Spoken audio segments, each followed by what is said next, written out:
कौन ब्रह्मा का पिता है, कौन विष्णु की माँ, शंकर का दादा कौन है, हमको कूदे बता।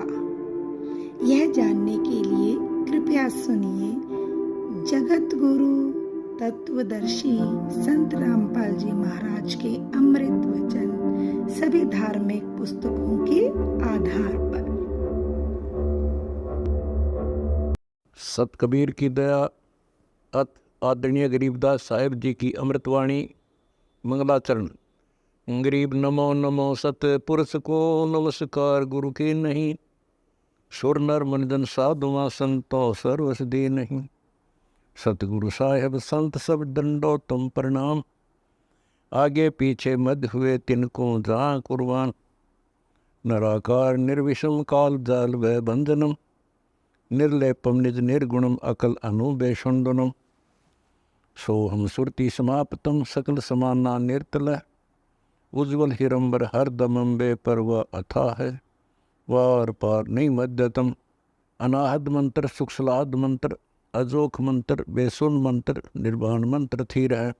आदि मंत्र युगादि मंत्र, अचल अभंगी मंत्र, सदा सत्संगी मंत्र, लौलीन मंत्र गैर गंभीर है। सोहम सुभान मंत्र अगम अनुराग मंत्र, निर्भय अडोल मंत्र, निर्गुण निर्बंध मंत्र, निश्चर मंत्र नेक है। गैबी गुलजार मंत्र, निर्भय निराधार मंत्र, सुमृत सुकृत मंत्र, अगमी अबंच मंत्र, अदली मंत्र अलेख है। फजलम फराक मंत्र, बिन रसना गुणलाप मंत्र, झिलमिल जहूर मंत्र, सर्वंग भरपूर मंत्र, सैलान मंत्र सार है। निरंकार गर्क मंत्र, तेज पुंज परख मंत्र, अदली अबंध मंत्र, अजप्पा निरसंद मंत्र, अविगत अनहद मंत्र, दिल में दीदार है। बाणी विनोद मंत्र, आनंद असोद मंत्र, कुर्सी करार मंत्र, अनबय उचार मंत्र, उज्ज्वल मंत्र अलेख है। साहिब सतराम मंत्र, साई निकाम मंत्र, पारक प्रकाश मंत्र, हीरंबर उल्लास मंत्र, मौले मलार मंत्र, पलक बीच खलक है। फिर गया ब्रह्मा जी के पास, ब्रह्मा जी ने भी मना कर दिया। फिर गया इंद्र जी के पास, इंद्र जी ने भी मना कर दिया। फिर वो विष्णु लोक की सुरती लगाकर चला। वो पूर्ण परमात्मा, पूर्ण ब्रह्म दुर्वासा को, उस परमात्मा की लीला को आप बहुत देर में समझ पाओगे, क्योंकि अभी तक हम जो भी सुन रहे हैं, देख रहे थे कि ये कृष्ण जी ने किया, ये विष्णु जी ने किया, ये उसने किया, नहीं, ये करने वाला तो एक ही परमात्मा है। और वो सभी साधकों की वो रक्षा करता है, उनकी पत रखता है। उस पूर्ण परमात्मा ने विष्णु रूप धारण किया और विष्णु लोक अलग से बनाया। ये तत्व ज्ञान मैं आपको सुना रहा हूं, क्योंकि हमने जो कथाएं सुन रखी थी वो लोक वेद था। तो वहां पर दुर्वासा जब जा रहा था, उसने विष्णु लोक में जाना ही था, विष्णु जी से याचना करने जाना था। तो विष्णु जी के दरबार में वो पहुंच गए, अर्थात वहां बैठे पूर्ण परमात्मा थे, विष्णु रूप दिखाई दे रहा था।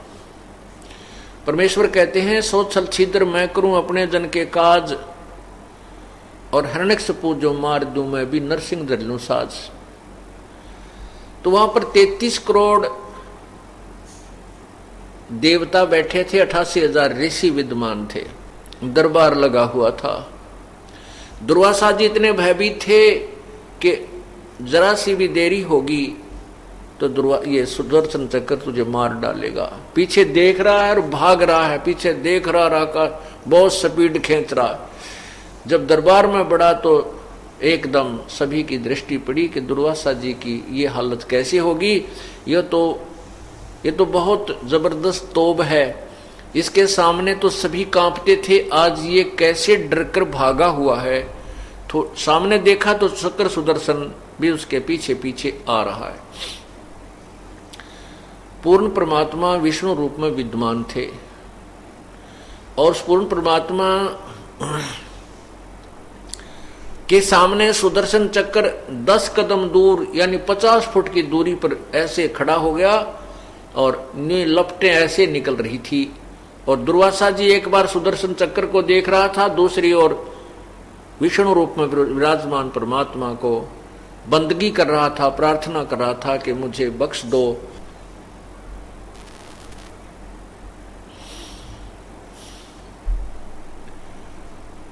वो अम्बरीश, वो दुर्वासा ऋषि जिसने एक श्राप से 56 करोड़ यादों का नाश कर दिया था, और आज वो स्वयं अपनी जान बचाने के लिए गिड़गिड़ा रहा है। तब भगवान ने कहा, उस पूर्ण परमात्मा ने कहा कि ऋषि जी आपने क्या गुस्ताखी की है, सुदर्शन चक्र आपके ऊपर इतना उग्र रूप कैसे धारण कर रहा है, कैसे उग्र हुआ।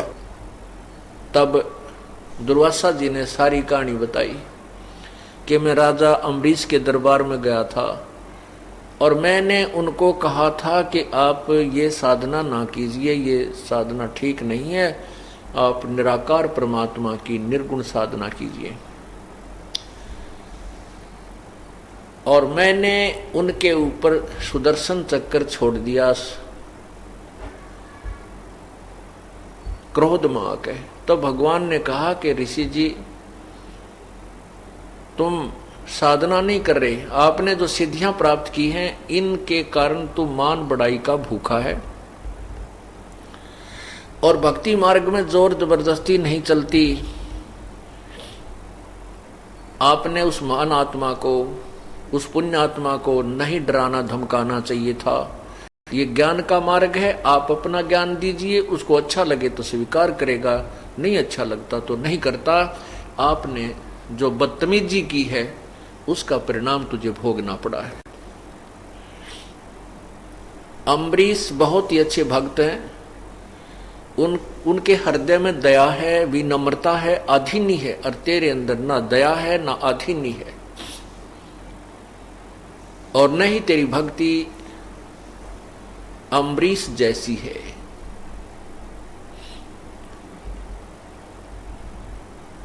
तो फिर क्या कहा कि आप वापस जाइए, राजा अम्बरीश के चरणों में शीश रगड़िए और वो कृपा करेंगे तो तेरी जान बचेगी, अन्यथा नहीं। अब मरता क्या नहीं करता है। वो दुर्वासा जी भगवान का आदेश पा करके वापिस आया, अम्बरीश के चरणों में शीश रख दिया और कहा मेरी जान बख्श दो, मुझसे गलती होगी, मुझे क्षमा कर दो।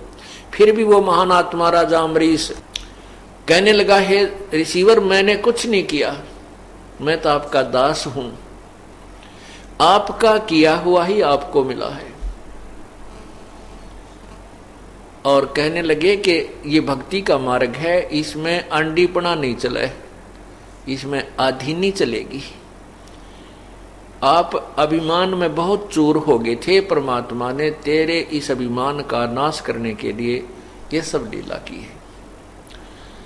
तो पुण्यात्माओं अब विचार करना, हम कहाँ ले जाना चाहते हैं इस पूरी कहानी को, अब आगे बताएंगे। पहले ये वाणी सुनाते हैं। संतो चक्र दहे दुर्वासा, जैसे बीजल कासा, अम्बरीक के द्वारे आए किया ज्ञान प्रकाशा, चक्र सुदर्शन चोट चलाई बही ऋषियन को त्रासा, तीन लोक में विचरत डोले मिटा न मन का सांसा, ऐसे ऋषि दिल बेदुन लागी जो जल दहा जीवासा, काल स्वरूप कलंदर देवा 56 कोट किए नासा, जादो वंश अनसनी राख्या जो जल बीच पतासा, अम्बरीक राजा राजधानी घोरे व्रत उपासा, जा पर चक्र चोट नहीं चाले पद में लिया निवासा, पूर्ण ब्रह्म कचैड़ी पहुंचे सुना दिग्विज रासा, मति के हीन दीन हो चालो तुम ऋषियन मान पियासा। 33 कोट जहां बैठे वहां 88 हास्या, अम्बरीश के द्वारे जाओ कर बंधन कर दासा, अंत कोट जुग ध्यान दर्श कर छह ऋतु 12 मासा, दास गरीब विष्णु न्यो भाख्या, दास गरीब परमेश्वरियों भाख्या, निध सुमरण कर श्वासा। अब क्या बताया है कि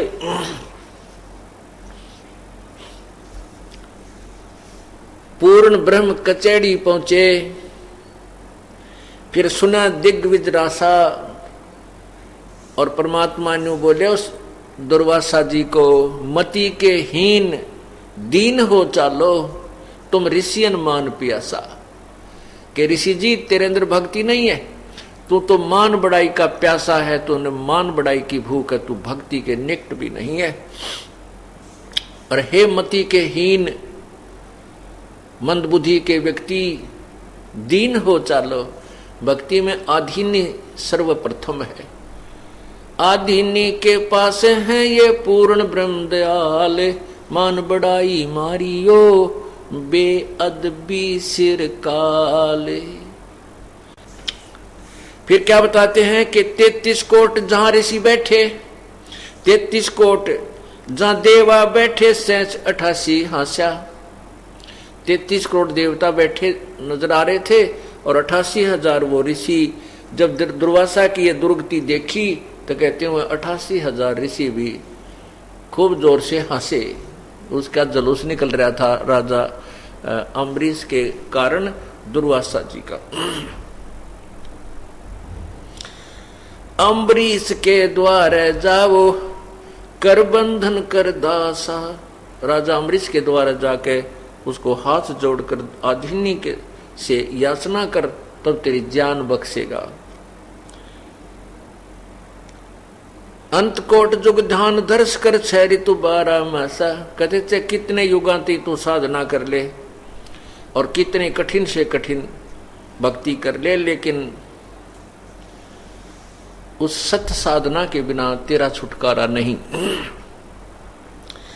दास गरीब प्रभु यो भाख्या, ऐसे कहा निज सुमरण कर श्वासा। के वो निज सुमरण यथार्थ भक्ति सत्य नाम का श्वासों के द्वारा सिमरण कर, जब तेरा कल्याण होगा। और नहीं तो कितने अनंत करोड़ युग तक तू भक्ति अन्य साधना करता रहे, तेरा मोक्ष नहीं है। अपने आत्मा अब यहां दुर्वासा जैसी तोब भी राजा अम्बरीश के दरबार में नतमस्तक हो गई। इससे सिद्ध है कि अम्बरीश राजा जो था वो विष्णु यहाँ के जो साधना है 3 लोक की, वो बहुत ही अच्छा साधक था। और फिर क्या होता है, अब तत्व ज्ञान इसका निर्णय करेगा। राजा अम्बरीश वो साधना करके सतयुग में, त्रेता युग में, उसमें फिर अपने स्वर्ग में गया, महास्वर्ग में गया, ब्रह्मलोक में गया, वहां सब साधना अपनी खत्म करके विष्णु लोक आदि में वो फिर दोबारा जन्म को प्राप्त हुआ। वही राजा अम्बरीश त्रेता युग में राजा जनक हुए। और राजा जनक के रूप में जब वो थे तो सुखदेव जैसे ऋषि ने भी उनको गुरु धारण किया, गुरु बनाया। और तब सुखदेव ऋषि जी विष्णु लोक में पहुंचे, स्वर्ग प्राप्त हुआ। अब इस काल का कैसा भयंकर जाल है। अब वही राजा जनक अपने यहां साधना बहुत करता था, यज्ञ भी बहुत करता था, अपने पुण्य के परिणाम स्वरूप स्वर्ग पहुंचा, विष्णु जी के लोक पहुंच गया। वहां अपने पुण्यों को फिर खत्म करके वो कलयुग के अंदर श्री नानक जी रूप में अवतरित हुए, जन्म हुआ। और नानक जी के रूप में जब वही पुण्यात्मा राजा अम्बरीश वाली यहां जन्म हुआ था, तो उस समय पूर्ण परमात्मा कबीर देव, कबीर प्रभु उनको बेई नदी पर मिले थे। और श्री नानक जी को नदी में डूबने का बहाना करके सतलोक लेकर गए थे। सचखंड में जाकर के उस वास्तविक प्रभु यानी अपने ही स्वरूप से परिचित कराया था। उसके बाद राजा अम्बरीश वाली वही आत्मा श्री नानक जी के रूप में प्रभु की शरण में आई और सत साधना की, सतनाम का जाप किया, तब उनका छुटकारा हुआ। अब देखना पुण्यात्माओं, जो साधना हम करते हैं वो साधना वही होनी चाहिए जिससे हमारा मोक्ष हो। अन्यथा जैसा आप कर्म कर रहे हो वैसा फल तो मिले ही मिलेगा, लेकिन उसका कोई लाभ नहीं। जैसे कोटि जन्म तोय भर मत होगे, कुछ ना हाथ लगा रे, कुकर सुकर खरबया बोरे, कौआ हंस बुगारे। कोटि जन्म तू राजा की, ना मिटी न मन की आशा, भिक्षुक होकर दर दर घूम लिया, ये मिला न निर्गुण रासा। इंद्र कुबेर ईश की पदवी, ब्रह्मा वरुण धर्मराया, विष्णुनाथ के लोक को जाके फिर भी उल्टा आया।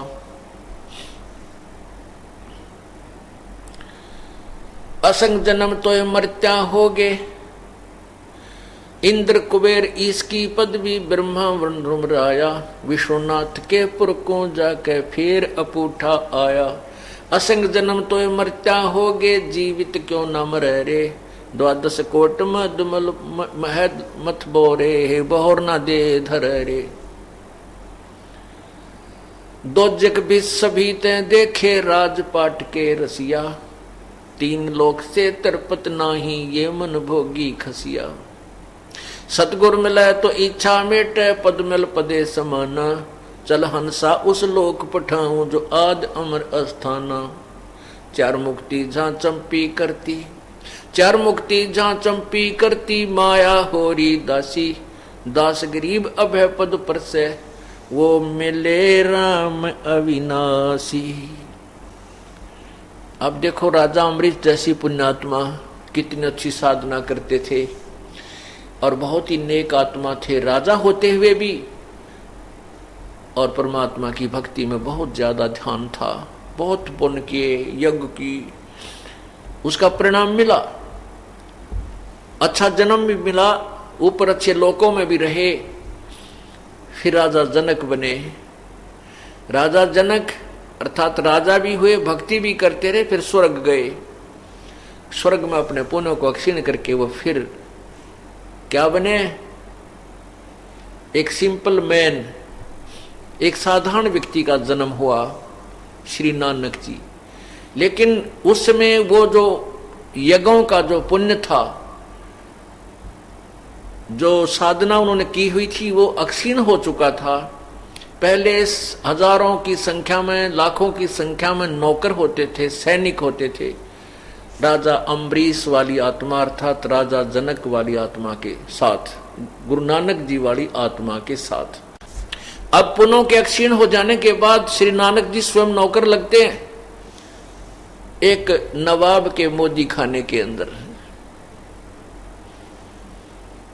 लेकिन उस पुण्यात्मा का जो कभी ना किसी समय में, किसी युग में उस पूर्ण परमात्मा से संपर्क अवश्य रहा,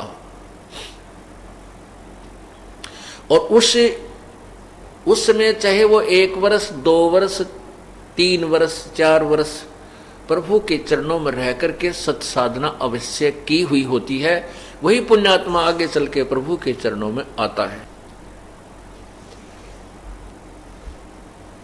पूर्ण परमात्मा अपनी प्यारी आत्मा के पीछे पीछे रहता है, क्योंकि हमारे को, इस पुण्यात्माओं को इन नकली गुरुओं ने इतना भ्रमित कर दिया है कि वो परमात्मा की वाणी पर विश्वास नहीं करते।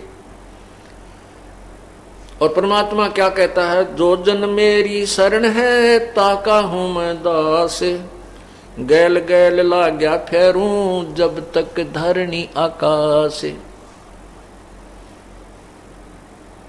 परमात्मा क्या कहते हैं कि जो जन मेरी शरण है, ताका हूं मैं दास, और गैल गेल लाग्या फिरूं, साथ साथ में रहता हूं उस पुण्यात्मा के जब तक धरती आकाश।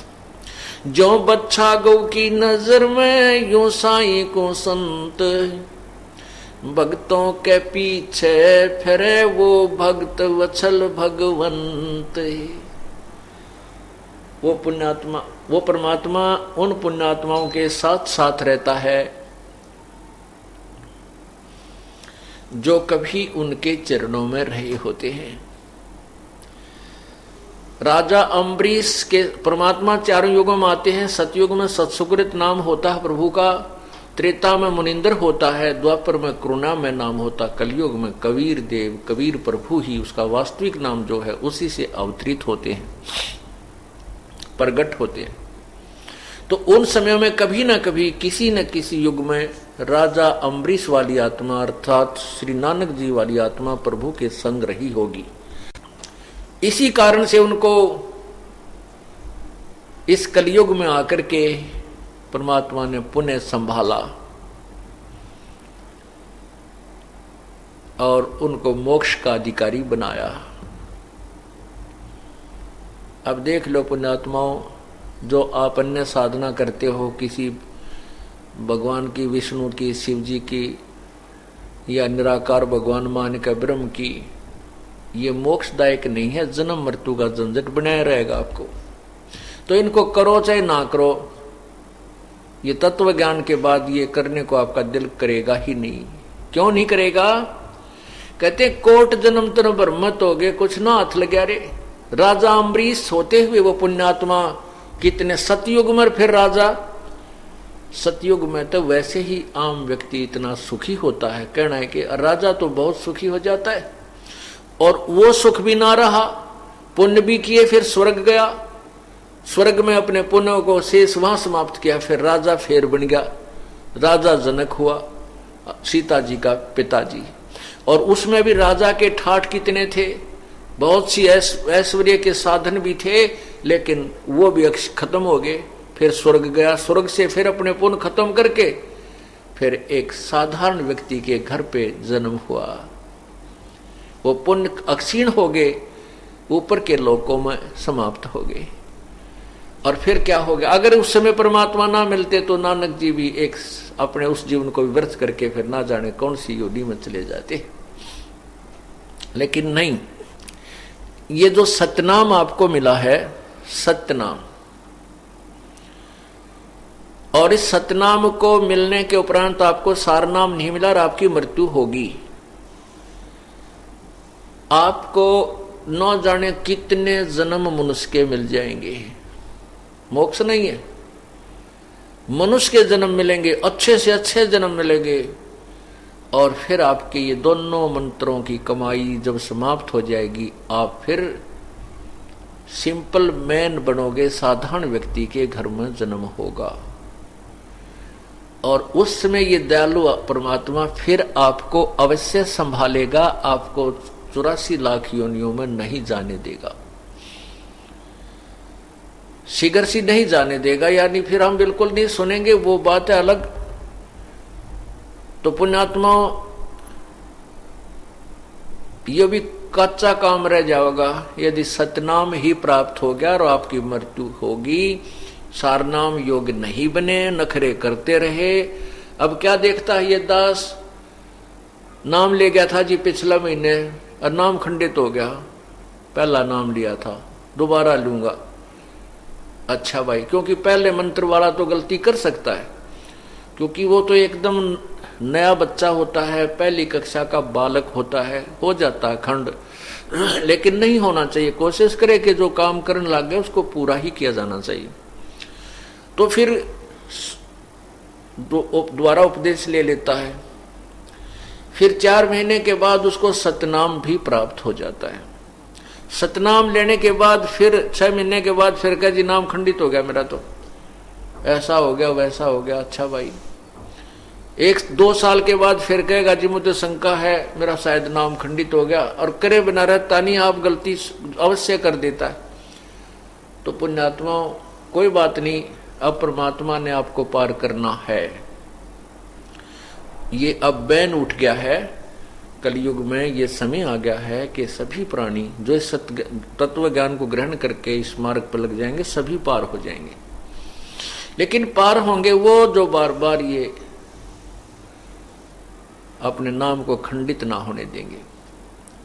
अब क्या देख रहा है ये दास, जिन 10-10 साल नाम लिया न हो गया, तीनों मंत्र प्राप्त हो गए, वह भी नो कह दे मेरा तो नाम खंडित हो गया जी, ऐसे गलती बन गई। तो भाई ये पार होने के लक्षण नहीं है आपके, बहुत सावधान होना पड़ेगा। क्यों? हाँ, इतना है कि परमात्मा दयालु है, इन्होंने बहुत ज्यादा कंसेशन दे दी है कि कोई बात नहीं, इस बूढ़े कलयुग में, इस घोर कलयुग में ये गलती हो ही जाती है। लेकिन आपका जान का समय आ गया और उससे 1 महीने पहले फिर कह दोगे मेरा तो नाम टूट गया, ये कोई बात हुई नहीं। सावधानी बरतो। अगर आदमी 2 वर्ष 3 वर्ष 4 वर्ष के बाद भी दृढ़ नहीं होता है, फिर मोक्ष नहीं हो पाएगा आपका, बहुत सावधानी करनी पड़ेगी। अपरमात्मा कहते समझा है तो सिर दर पाओ, बहुर नहीं रे ऐसा दाओ।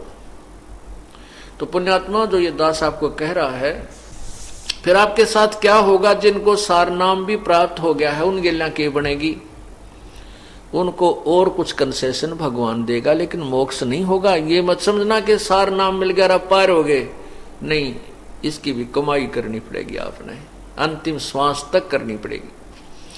उसके साथ क्या बनेगा कि आप मोक्ष की मृत्यु होगी, सार नाम की कमाई पूरी बनी नहीं, तो फिर आपको तुरंत ही मनुष्य जन्म मिलेगा। जैसे कुछ भक्त चले गए जिनको सतनाम मिला हुआ था और सारनाम नहीं मिला, उनको भी तुरंत मनुष्य जन्म मिलेगा और इसी क्षेत्र में मिलेगा। हो सकता है जो उनके परिवार ने अगर नाम ले लिया और वो बुढ़ा मर गया तो उसको हो सकता है उन्हीं के घर में फिर दोबारा जन्म मिल जाएगा तुरंत ही, और वो 2-3 वर्ष का होते ही फिर नाम ले लेगा। अभी तक ये दास यहाँ पर परमात्मा ने छोड़ रखा है, तो उसका मोक्ष अवश्य होगा, क्योंकि फिर उसका नाम खंडित नहीं होगा। क्यों नहीं होगा? क्योंकि वो छोटा सा बच्चा होगा और उसके घर में पहले से परमात्मा की अमर वाणी चल रही होगी और उसका नाम खंडित होए को ना। खंडित क्यों नहीं होगा? क्योंकि पहले से ही उस परिवार में वो साधना सुचारू रूप से चल रही होगी और ऐसा समाज बन चुका होगा कि कोई उसमें बाधक बनेगा ही नहीं। पार तो होंगे लेकिन जन्म बढ़ा लिए, और हो सकता है काल का कुछ अटपटा खेल है। और पुण्यात्माओं, आप ये मत सोचना कि अगले जन्म में देख लेंगे, या भी पेंडिंग नहीं छोड़ना आपके।